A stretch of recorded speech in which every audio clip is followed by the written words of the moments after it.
22 अगस्त का सभी शिफ्टों का एग्जाम हो गया दोस्तों, जिसका जो है मैं आपको बिल्कुल 100% एक्यूरेट आंसर के साथ जो है इस वीडियो में बताऊंगा।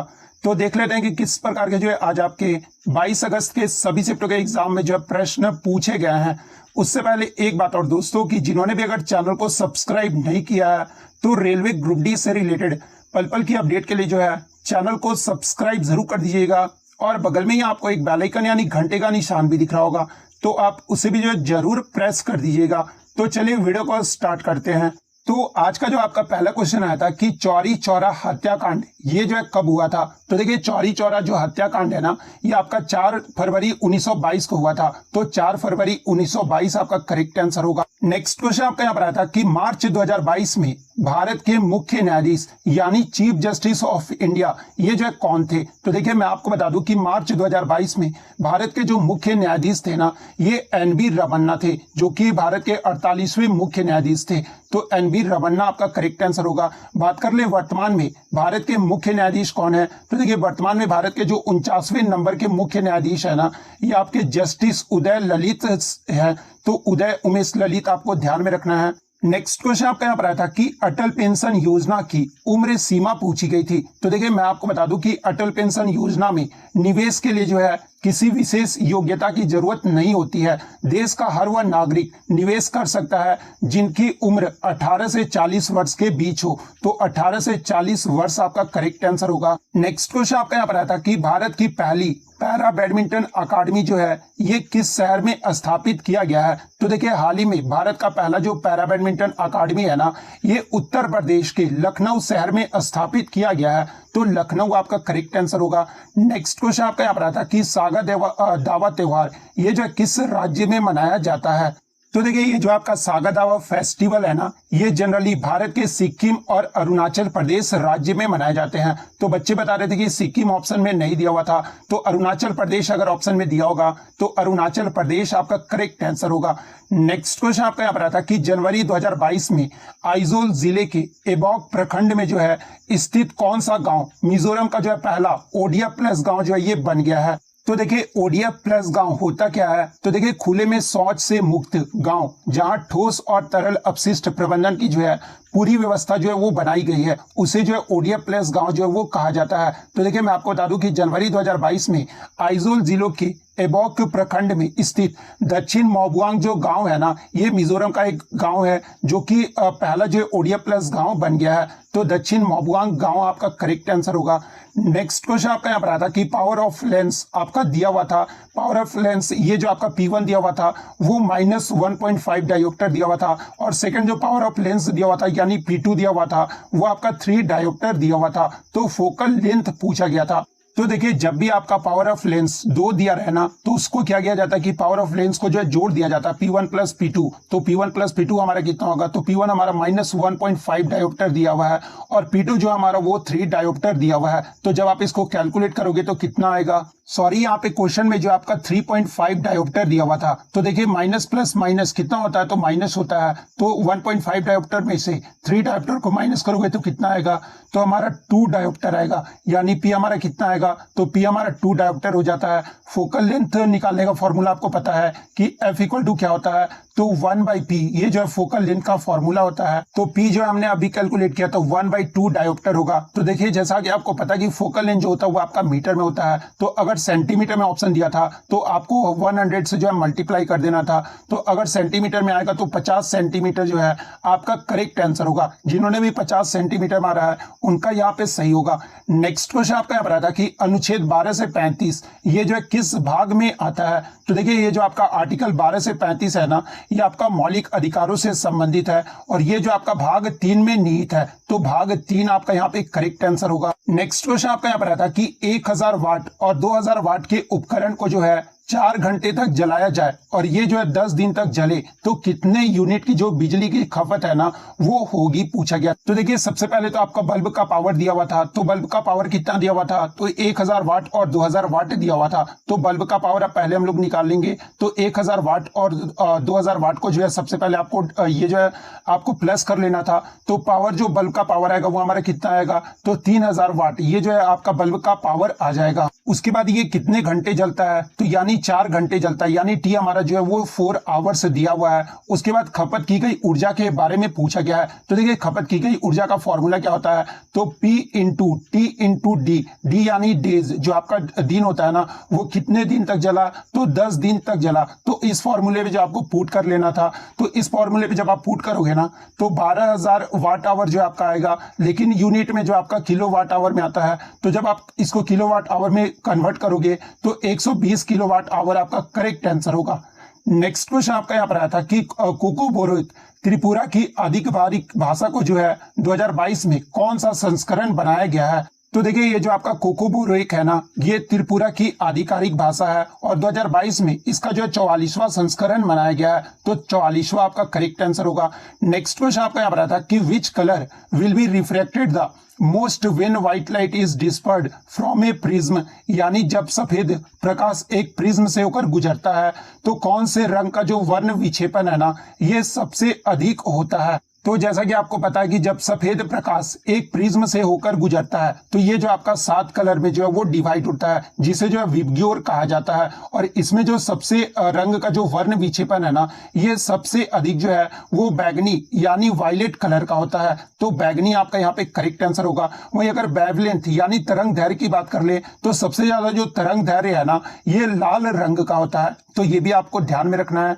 नेक्स्ट क्वेश्चन आपका यहाँ पर था कि इंदिरा गांधी के समय कितने बैंकों का जो है राष्ट्रीयकरण किया गया था, तो देखिए तत्कालीन प्रधानमंत्री इंदिरा गांधी ने जो है 19 जुलाई 1969 को 14 निजी बैंकों का जो है राष्ट्रीयकरण किया गया था, तो 14 आपका यहाँ पे करेक्ट आंसर होगा। नेक्स्ट क्वेश्चन आपका यहाँ पर था कि मोनाजाइट सैंड्स ये जो है भारत में कहाँ पाई जाती है, तो देखिए ये जो आपके मोनेजाइट होते हैं ना ये थोरियम का महत्वपूर्ण अयस्क होता है जो कि आपका केरल के तट पर जो है वो पाए जाते हैं, तो केरल आपका करेक्ट आंसर होगा। नेक्स्ट क्वेश्चन आपका यहाँ पर आया था कि नीति निर्देशक तत्व यानी डीपीएसपी के जो है किस अनुच्छेद में ग्राम पंचायत के बारे में बताया गया है, तो देखिए मैं आपको बता दूं कि भारतीय संविधान के अनुच्छेद 36 से 51 तक जो है राज्य के नीति निर्देशक तत्व जो है वो शामिल किए गए हैं और नीति निर्देशक तत्वों में जो है अनुच्छेद 40 में ग्राम पंचायत के बारे में बताया गया है, तो अनुच्छेद 40 आपका करेक्ट आंसर होगा। नेक्स्ट क्वेश्चन आपका यहाँ पर आता है कि जून 2022 तक भारत में जो है कितनी शास्त्रीय भाषाएं हैं, और ये जो आपका सेकंड शिफ्ट में पूछा गया था, तो देखिए मैं आपको बता दूं कि जून 2022 तक भारत में जो टोटल 6 शास्त्रीय भाषाएं हैं, तो 6 आपका करेक्ट आंसर होगा। बात कर ले 2004 में जो है ये तमिल भाषा को ऐड किया गया था जो कि भारत का पहला शास्त्रीय भाषा था। सेकंड आपका संस्कृत भाषा को ऐड किया गया था जो कि 2005 में किया गया था। थर्ड आपका कन्नड़ भाषा जो कि 2008 में ऐड किया गया था। फोर्थ आपका तेलुगु जिसे 2008 में ऐड किया गया था। मलयालम जिसे जो है 2013 में ऐड किया गया था। और जो आपका लास्ट जो शास्त्रीय भाषा था ना ये उड़िया था जिसे 2014 में ऐड किया गया था, तो ये इंपॉर्टेंट फैक्ट भी आपको ध्यान में रखना है। नेक्स्ट आपका यहाँ पर आता कि पंचायती राज संविधान के किस भाग में है, तो देखिए ये जो आपका पंचायती राज है ना ये संविधान के भाग 9 में है, तो भाग 9 आपका करेक्ट आंसर होगा। और किस अनुच्छेद में उल्लेख किया गया है, तो देखिए पंचायती राज के बारे में 243 से लेकर 243 ओ में जो है इसका उल्लेख किया गया है, तो ये फैक्ट भी आपको ध्यान में रखना है। इसके अलावा संघ और उसके क्षेत्र के बारे में जो है भाग 1 में उल्लेख किया गया है जो कि अनुच्छेद 1 से 4 में है। नागरिकता के बारे में जो है भाग 2 में उल्लेख किया गया है जो कि अनुच्छेद 5 से 11 में है। भाग 3 में जो आपका मूलभूत अधिकार के बारे में उल्लेख किया गया है जो कि अनुच्छेद 12 से 35 में है। फोर्थ आपका राज्य के नीति निर्देशक तत्व यानी डीपीएसपी जो है ये भाग 4 में है जो कि अनुच्छेद 36 से 51 में इसे वर्णित किया गया है। भाग 4A में जो है आपका मूल्य कर्तव्य है जो कि अनुच्छेद 51A में है, तो ये फैक्ट भी आपको ध्यान में रखना है। नेक्स्ट क्वेश्चन आपका यहाँ पर आया था कि पराक्रम दिवस किसकी जयंती के लिए मनाया जाता है, तो जैसा कि आपको पता है कि भारत में प्रति वर्ष 23 जनवरी को जो है पराक्रम दिवस मनाया जाता है और ये जो आपका सुभाष चंद्र बोस की जयंती के रूप में मनाया जाता है, तो सुभाष चंद्र बोस आपका करेक्ट आंसर होगा। नेक्स्ट क्वेश्चन आपका यहाँ पर आता था कि किस राज्य सरकार ने पहली बार जो है अपनी वार्षिक वित्तीय योजना के हिस्से के रूप में जो है बाल बजट जो है वो पेश किया है, तो देखिए मार्च 2022 में मध्य प्रदेश राज्य सरकार के द्वारा पहली बार जो है अपनी वार्षिक वित्तीय योजना के हिस्से के रूप में जो है बाल बजट पेश किया गया है। तो मध्य प्रदेश आपका करेक्ट आंसर होगा।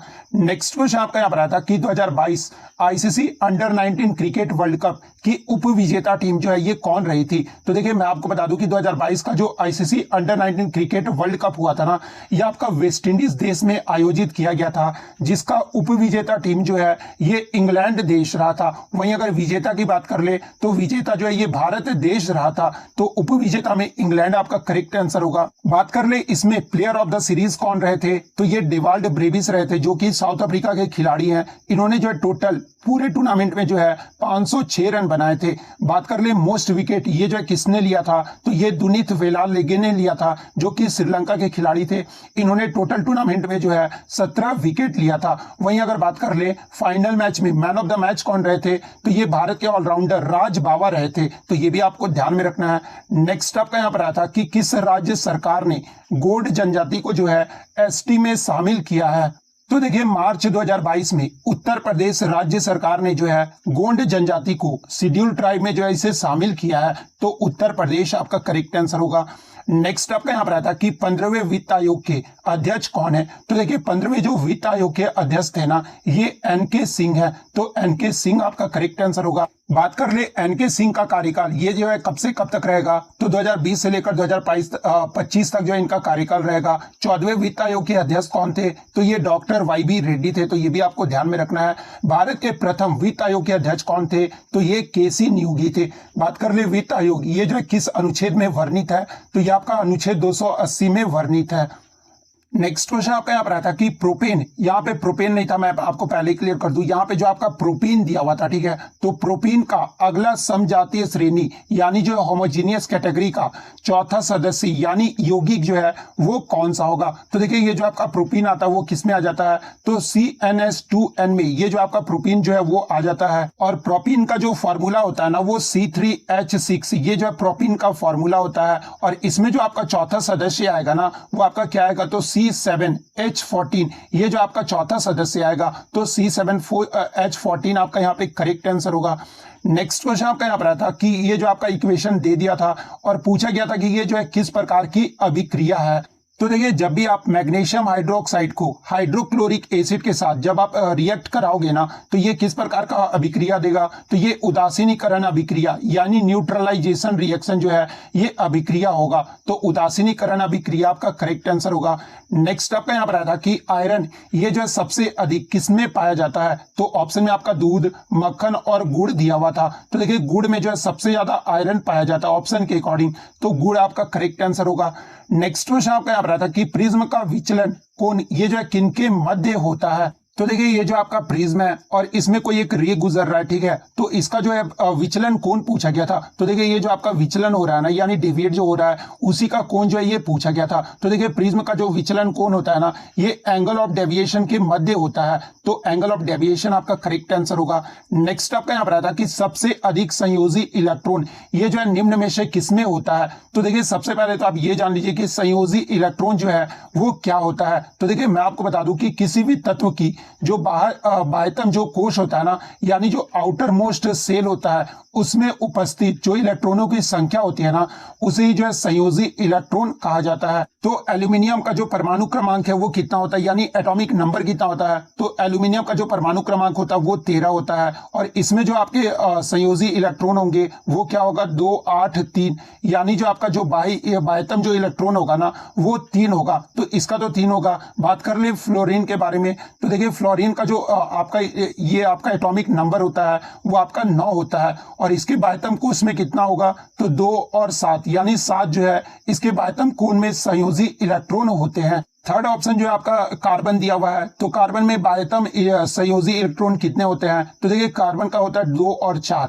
यानी बाह्यतम इलेक्ट्रॉन जो है कितना होगा, तो 4 होगा। तो कार्बन का जो है आपका 4 होगा। हाइड्रोजन की बात कर ले तो हाइड्रोजन में जो है 1 होता है। तो ऑप्शन के अकॉर्डिंग अगर बात कर ले तो सबसे पहले सबसे ज्यादा जो आपका होता है ना ये आपका फ्लोरीन में होता है। तो फ्लोरीन आपका यहाँ पे करेक्ट आंसर होगा। नेक्स्ट क्वेश्चन आपका यहाँ पर आता है कि who are the flag bearers of India in Commonwealth Games 2022 यानी राष्ट्रमंडल खेल 2022 जो हुआ था, इसमें भारत के ध्वजावाहक जो है ये कौन रहे थे? तो जैसा कि आपको पता है कि 2022 का जो राष्ट्रमंडल खेल हुआ था ये बर्मिंघम इंग्लैंड में आयोजित किया गया था, जिसमें भारत के ध्वजावाहक जो है ये आपके इंडियन मेंस हॉकी टीम के कैप्टन मनप्रीत सिंह और पीवी सिंधु जो है ये रही थी। तो मनप्रीत सिंह और पीवी सिंधु आपका करेक्ट आंसर होगा। वहीं अगर बात कर ले कि समापन समारोह के भारत के ध्वजावाहक कौन रहे थे, तो ये विश्व मुक्केबाजी चैंपियनशिप में निखत जरीन जो कि गोल्ड मेडल जीती थी, और टेबल टेनिस स्टार शरद कमल जो है ये आपके समापन समारोह के ध्वजावाहक रहे थे। तो ये भी आपको ध्यान में रखना है।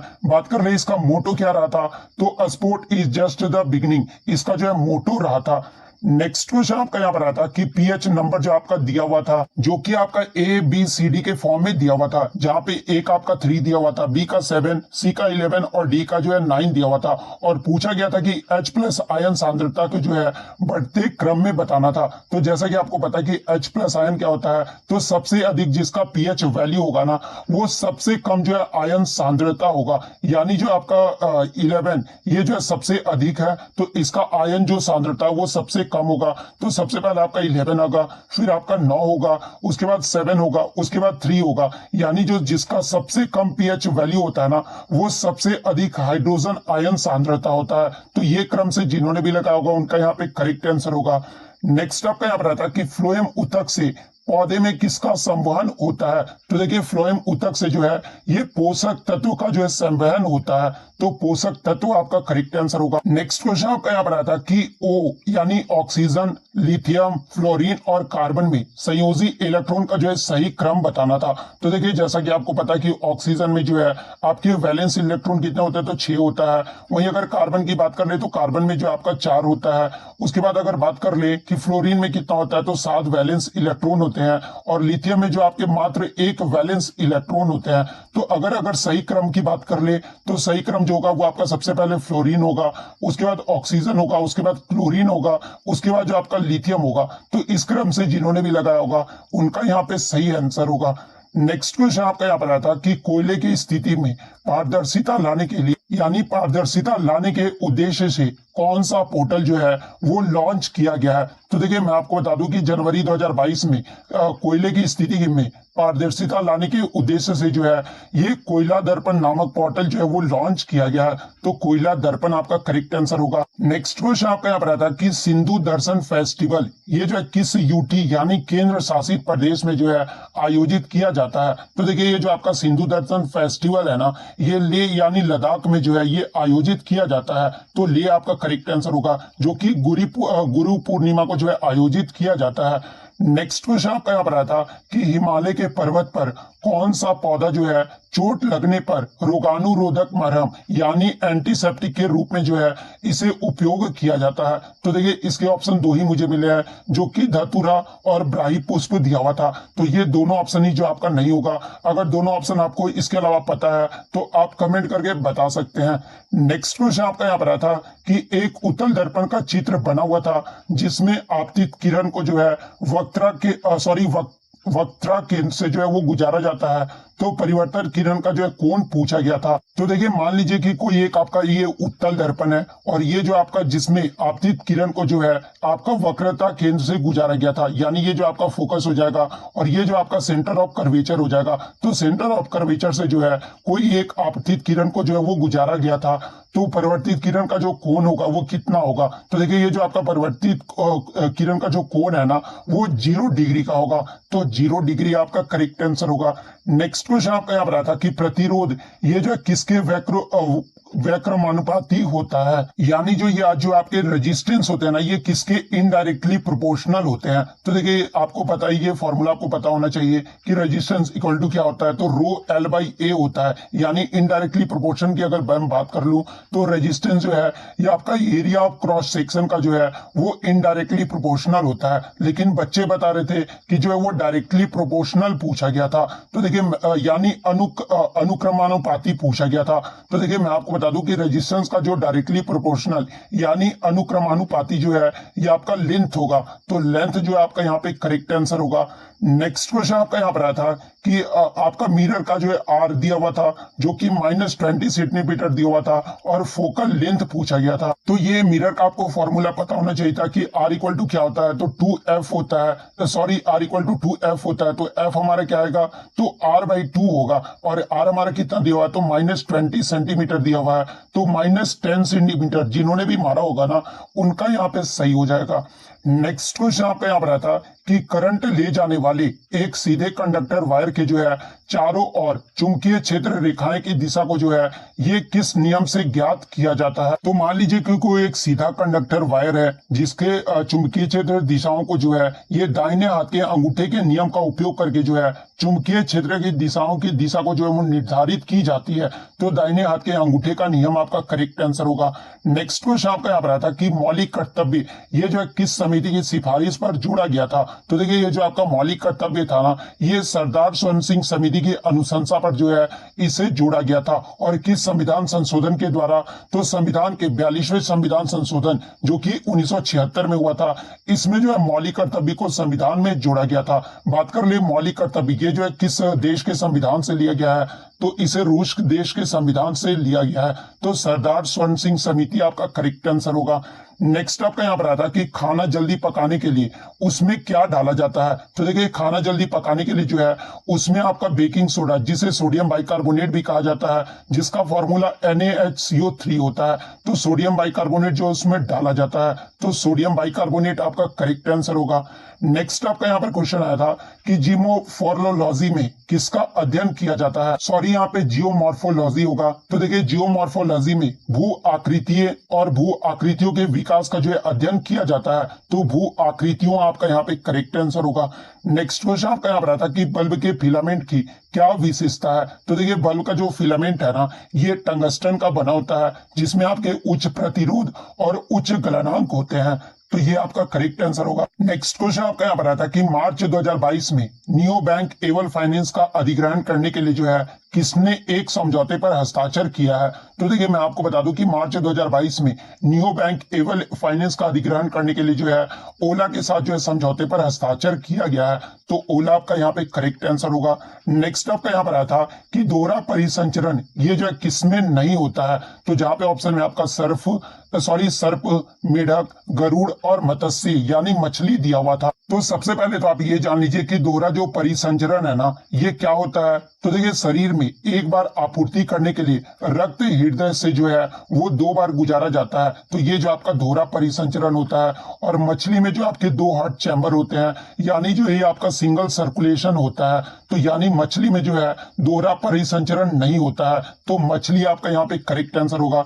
इसके अलावा उभयचर, सरीसृप, पक्षी और स्तनधारियों में जो है आपका दोहरा परिसंचरण जो है वो पाया जाता है, तो ये फैक्ट भी आपको ध्यान में रखना है। अब मैं आपको बता दूं कि फर्स्ट शिफ्ट का जो है वीडियो मैंने ये पहले ही अपलोड कर दिया है। अगर आप फर्स्ट शिफ्ट का वीडियो देखना चाहते हैं तो जिसका लिंक आपको डिस्क्रिप्शन में मिल जाएगा, या फिर आप मेरे वीडियो में जाकर जो है आज के फर्स्ट शिफ्ट का आप वीडियो देख सकते हैं। तो इतने क्वेश्चन जो है आज मुझे बच्चों के द्वारा मिले हैं जो कि 100% रियल और ऑथेंटिक है। तो अगर वीडियो अच्छी लगी हो तो वीडियो को जो है लाइक जरूर कर दीजिएगा और मेरे इस जेन्युइन एफर्ट के लिए जो है चैनल को सब्सक्राइब जरूर कर दीजिएगा। तो मिलते हैं नेक्स्ट वीडियो में, तब तक thank you, all the best.